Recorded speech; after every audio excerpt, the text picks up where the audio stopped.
Se você acompanhou a videoaula anterior, mergulhou nos textos e ouviu bastante a frase "não tenha medo".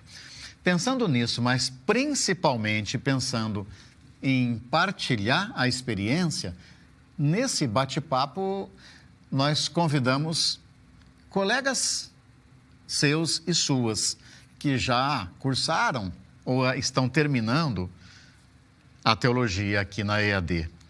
Estão com a gente, então, Rodrigo, daqui de Campo Grande, Mato Grosso do Sul, Karina, do interior de São Paulo, Pirajuí, e a Gabriela, que é de Recife. Vai ser um bate-papo informal, no qual elas e ele partilham como é que está sendo ou como foi ter cursado o curso de Teologia EAD aqui na Universidade Católica Dom Bosco. Escuta com carinho, até para tranquilizar seu coração. Uma alegria aqui, batendo papo com estudantes do curso de Teologia EAD, falando para quem está começando o curso, como é que estamos nos sentindo. Queria que vocês se apresentassem primeiro. Meu nome é Karina Moretti, sou de Pirajuí, estado de São Paulo, e estou no último semestre da Faculdade de Teologia. Meu nome é Rodrigo, sou do 6º semestre da Teologia, moro em Campo Grande, Mato Grosso do Sul. Meu nome é Maria Gabriela, estou no 3º semestre de Teologia e moro em Recife, Pernambuco. Que alegria, gratidão pela disponibilidade de vocês. Eu até quero inicialmente também lembrar que os Rodrigo, Karina e Gabi fazem parte de um projeto de extensão. Procure aí, você que está assistindo o vídeo agora, se esse projeto está ativo e com disponibilidade de receber, porque uma verdadeira faculdade se constitui de ensino, pesquisa e extensão, que é o diálogo com a comunidade, a produção, e aí eles estão participando. Mas o nosso objetivo aqui é escutar de vocês, cada uma de vocês, o que é que está sendo, até para que quem está chegando, que às vezes também está assustado, né? O que é que está sendo, quais as descobertas nesse processo em relação às disciplinas de Bíblia? Quem gostaria de começar? Como é que foi para você esse contato com o estudo acadêmico da Bíblia? Alguma descoberta, alguma novidade, algum susto? Sintam-se à vontade.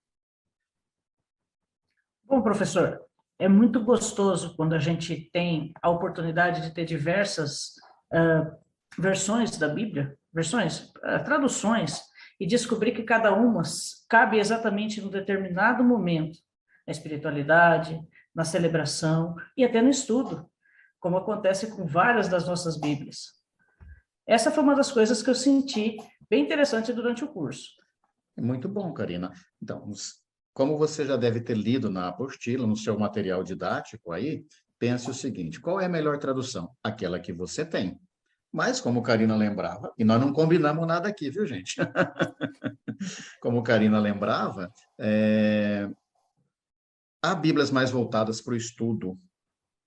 Nós indicamos Jerusalém, Bíblia do Peregrino, a Tebe, né? Bíblias preparadas para o aprofundamento. Use aquela que você tem, procure uma dessas também. Para catequese, para pastoral, né? Falamos já da Ave Maria, a edição pastoral, a CNBB tem um caráter mais litúrgico, né? Muito boa sua observação, Karina. Quem mais? Como é que estamos nos sentindo? Quais as descobertas? Para mim, o que chamou muita atenção nessas disciplinas de Bíblia, principalmente na introdução à Bíblia, né, é que realmente ela contém dentro dela um conteúdo assim maior do que costumamos ler, ouvir, né? Dentro dela existe assim a história de um povo, né? Não só o que a espiritualidade nos pede, mas sim toda uma cultura. A gente pode entender como funcionavam as questões na época, tanto social, cultural, econômica, né? Tudo isso a partir dos textos que contém nela, né?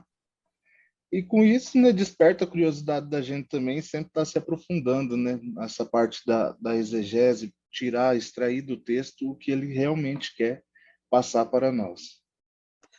Obrigado, Rodrigo. O Rodrigo acabou puxando, gente, dois assuntos importantes. Nunca olhar o texto sem o contexto. Todo texto é fruto de um contexto histórico, social e cultural. Mas também o texto tem um contexto literário. E aí, Rodrigo falou em exegese. Mais adiante, você vai encontrar uma videoaula sobre pistas de como ler um texto bíblico, naquilo que a gente chama de exegese. A palavra vem. Posso, né, Rodrigo? Você quer comentar a palavra? Não, pode falar. Ah, À vontade. vem. Você lembra, né? Êxodo, exportar, explodir. No grego, ex, esse movimento sempre de dentro para fora. Odós significa estrada, caminho. Êxodo, movimento de saída.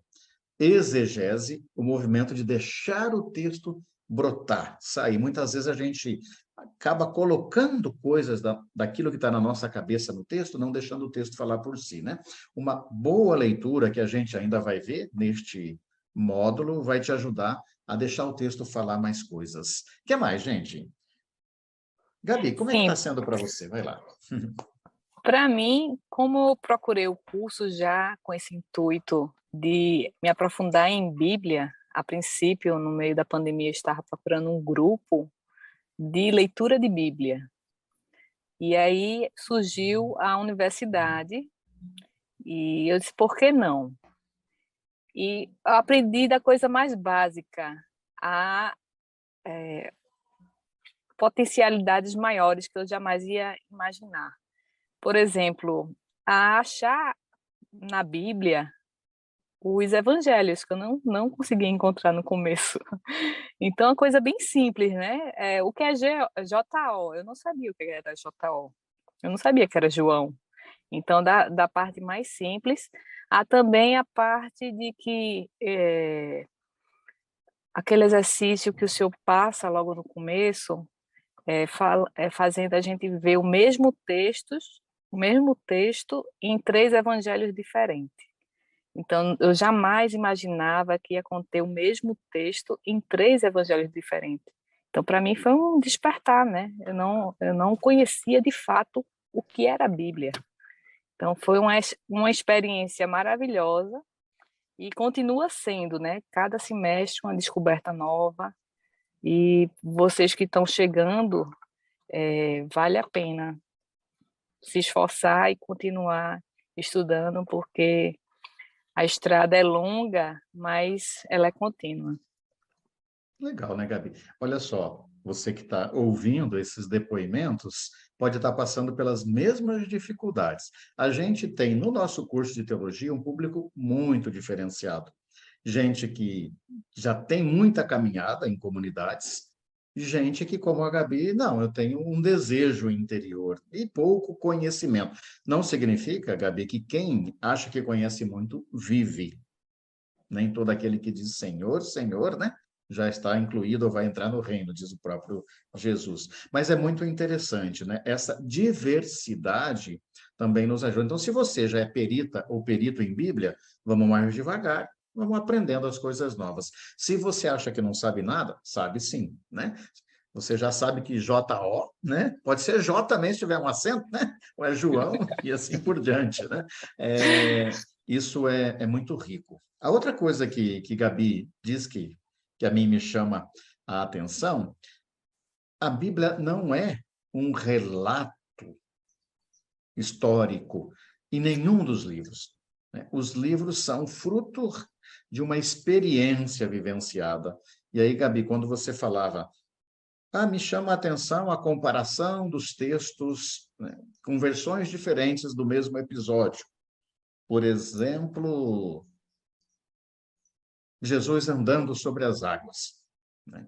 Se quiser depois fazer uma paradinha no vídeo aí, depois nós vamos fazer de novo o exercício, compare, dá uma parada e compare. Evangelho de Marcos, capítulo 6, a partir do 45. Jesus atravessa o mar em direção a Cafarnaum. Vem a tempestade, os discípulos dizem, né? que estão com medo e Jesus vem caminhando sobre as águas. Você se lembra desse texto, né? Repito, Marcos 6, a partir do 45. Se você vai observar, a tempestade se acalma quando Jesus entra na água, ou quando Jesus entra na barca. Agora, se você for lá para o texto de João, que coincidentemente também está no capítulo 6, acho que a partir do 16, dá uma olhadinha aí, né? Por aí.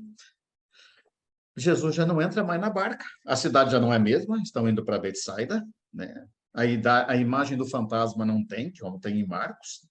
O centro é, não tenham medo. Aí, se você ler os dois textos, Marcos 6, João 6, procure lá nos outros dois. Em Lucas você não vai achar esse texto, mas em Mateus tem aquela história do Pedro afundando, que não existe em Marcos nem em João. Só para exemplificar aquilo que Gabi disse, né? Então, esse estudo comparativo é muito importante e você vai fazer isso muito no curso. Não como uma novidade, que a igreja primitiva já fazia isso. A gente já aprendeu a fazer isso com Orígenes, com São Jerônimo, com até Santo Irineu, antes já fazia isso. Obrigado, Gabi. O que mais? Alguém mais de vocês quer destacar algum ponto? O que vocês querem dizer para quem está chegando agora? Vocês que já estão ou no meio do curso ou terminando, né? Possivelmente, alguns dos estudantes estarão vendo o vídeo quando vocês já terminaram também, né? Isso fica pronto para os próximos anos. A gente tem o costume de ler a Bíblia de uma forma contínua, né? A gente não para realmente observar o que ela quer nos passar, né? Como, por exemplo, aqueles relatos da criação no início, né? Geralmente a gente lê de forma corrida, batida, acho que é uma continuação. E não, né? Tem um contexto ali por trás da história ali. É muito interessante. Obrigado, Rodrigo. Ó, nós vamos ter uma disciplina mais adiante para estudar Pentateuco. Mas aproveitando o gancho aí do Rodrigo, abra sua Bíblia em Gênesis 1, você vai encontrar assim. No princípio, Deus criou o céu e a terra. Em hebraico está escrito em um começo, em um princípio, Elohim, o nome atribuído a Deus aí, criou os céus, no plural, e a terra. No princípio, Deus criou os céus e a terra. Aí, dá uma paradinha e vai lá para Gênesis 2, 4. Você vai ver que o versículo está dividido no meio, Gênesis 2, 4b, está escrito assim, quando Javé Deus, já mudou, já não é só Deus, é Javé Deus, o nome de Deus já mudou, criou a terra e o céu, lá no primeiro relato estava escrito o céu e a terra, aqui está a terra e o céu. Ah, detalhe pequeno, nada, né? Se fosse só um detalhe pequeno, não, o Espírito Santo não teria permitido o texto registrado desse jeito. Aí se você ler o primeiro relato, você vai ver, inclusive, o ser humano criado no sexto dia, depois dos animais. E no segundo relato, você vai encontrar o ser humano criado primeiro, o macho, os animais e, por último, a fêmea. Essa sim, carne da minha carne, né? Você vai ver, como o Rodrigo disse, prestando atenção, são relatos diferentes, né? E essas descobertas vão também ensinando para nós coisas diferentes. Obrigado, Rodrigo. Quer mais? Vamos lá, só para escutar um pouquinho vocês, o que vocês querem também dizer para quem está começando o curso agora. Lembrar que a Bíblia não é um livro que é nosso, ele vem vindo de outro povo e que a gente tem que respeitar tudo isso e tomar muito cuidado na sua atualização, porque pode mudar as pessoas em 4 anos também, imaginem em 1000. Muito interessante, Karina. Aliás, no material didático que você tem um subtítulo chamado Um Livro que Tomamos Emprestado. Você deve dar uma folhada aí no seu material. Não fomos nós, os cristãos, que escrevemos a Bíblia é a experiência do povo judeu. Seja no que a gente chama de Antigo Testamento, a Bíblia hebraica, propriamente dito, a Tanakh, como também no que a gente chama de Novo Testamento, Segundo Testamento. Seguidoras e seguidores de Jesus não deixaram de ser judeus. A religião de Jesus não é o cristianismo, né? Jesus não era cristão, Jesus era judeu. O Evangelho de Lucas coloca, depois da ascensão, confira aí o finalzinho do Evangelho de Lucas, eles indo ao templo, voltando ao templo. E Atos dos Apóstolos falam que eles estão no templo. O templo é o coração do judaísmo, ou seja, continuaram sendo judeus. Então, Karina, muito bem lembrado, né? Todo carinho e respeito com este livro, que é patrimônio e matrimônio da humanidade, né? Mas antes de ser nosso, pertenceu e pertence aos judeus, como pertence também ao povo samaritano. E nisso a gente vai dialogando para aprender. O que mais? Sintam-se à vontade, se quiserem dizer mais alguma coisa.